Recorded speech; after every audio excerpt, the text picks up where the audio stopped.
এক হালি লেবুর দাম ১০০ টাকা।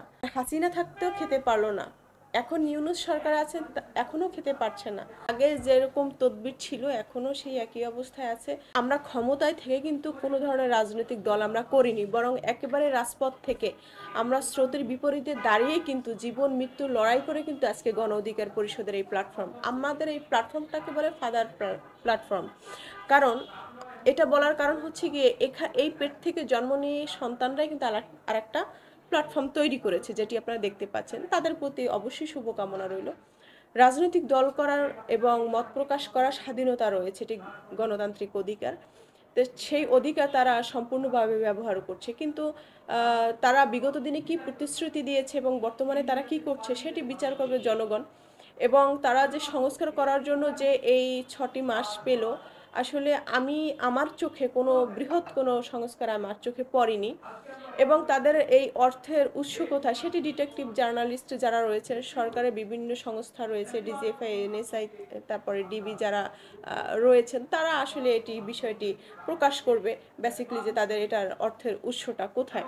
দেখেন, একজন ছাত্র প্রতিনিধি যিনি জনগণের প্রতিনিধি হিসেবে শপথ পড়ে রাষ্ট্র সংস্কারের জন্য তারা তারা উপদেষ্টা পরিষদে ছিলেন, সেখান থেকে আসলে কিসের লোভে বা কিসের তারা তারা এত অনুভব করছে যে সেই সংস্কারের দায়িত্ব ছেড়ে, যেখানে আসলে আন্দোলনে যারা শহীদ হয়েছে, শহীদ পরিবারের পাশে থাকার কথা, সঠিক তালিকা করার কথা, এবং যারা শহীদ হয়েছেন তাদেরকে আসলে যারা এখন অসুস্থ অবস্থায় আছেন তাদেরকে সুচিকিৎসা দেয়া, সেটি না করে, কিংবা যারা এই ফ্যাসিস্ট সরকারের সাথে জড়িত ছিল এবং এই জুলাই আগস্ট কাণ্ডের সাথে জড়িত ছিল, তাদেরকে দৃষ্টান্তমূলক শাস্তির আওতায় না এনে তারা হঠাৎ করে পথ ছেড়ে দিয়ে নতুন রাজনৈতিক দলের তাড়না অনুভব করলেন এবং সেই দলের প্রধান হলেন।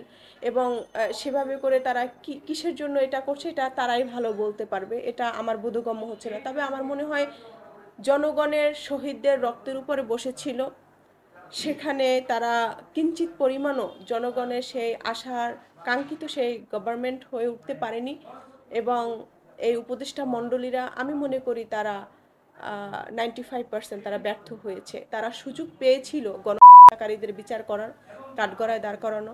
এবং এই যে দেখেন, রমজান মাসে এক হালি লেবুর দাম ১০০ টাকা। আমি আসলে যদিও বা খেতে পারবো, তবু আমাদের কষ্ট হবে যেহেতু আমরা মধ্যবিত্ত পরিবার। কিন্তু যারা প্রান্তিক চাষি, কিংবা যারা রিক্সাওয়ালা বা খেটে খাওয়া মানুষ, কিংবা যারা টং ঘরে থাকে, তাদের পক্ষে কি ১০০ টাকা দিয়ে একটু লেবু শরবত খেতে পারবে? তাহলে হাসিনা থাকতেও খেতে পারলো না, এখন ইউনূস সরকার আছেন এখনো খেতে পারছে না। তাহলে সাধারণ মানুষ কি ভাই রাজনীতি বুঝে? তারা কি তাত্ত্বিক আলোচনা বুঝে? তারা তো বুঝে তাদের পেটে ভাত থাকতে হবে, মাথায় তেল থাকতে হবে, তারা যেন ইফতার করার সময় যেন একটু কম মূল্যে যেন একটু খেজুর পায়, একটু যেন শরবত খেতে পারে। এটা সহজ ভাষার কথা, বাংলা ভাষার কথা, সহজ ভাষার কথা। তারা তাত্ত্বিক থিওরিক্যাল নলেজ বুঝে না, তারা থিওরিক্যাল স্টাডি বুঝে না, তারা আপনি গ্লোবালাইজেশন বুঝে না, তারা বুঝে তাদের ক্ষুধার যন্ত্রণা।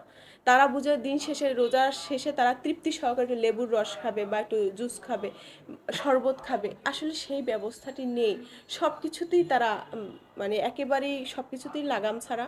এবং আগে যেরকম তদবির ছিল এখনও সেই একই অবস্থায় আছে, এমন কোনো পরিবর্তন হয়নি ৬ মাসে। তবে আমাদের এই সরকার আমরাই বসিয়েছি এবং আমরা এই সরকারকে সহযোগিতা করছি, ভবিষ্যতে করব।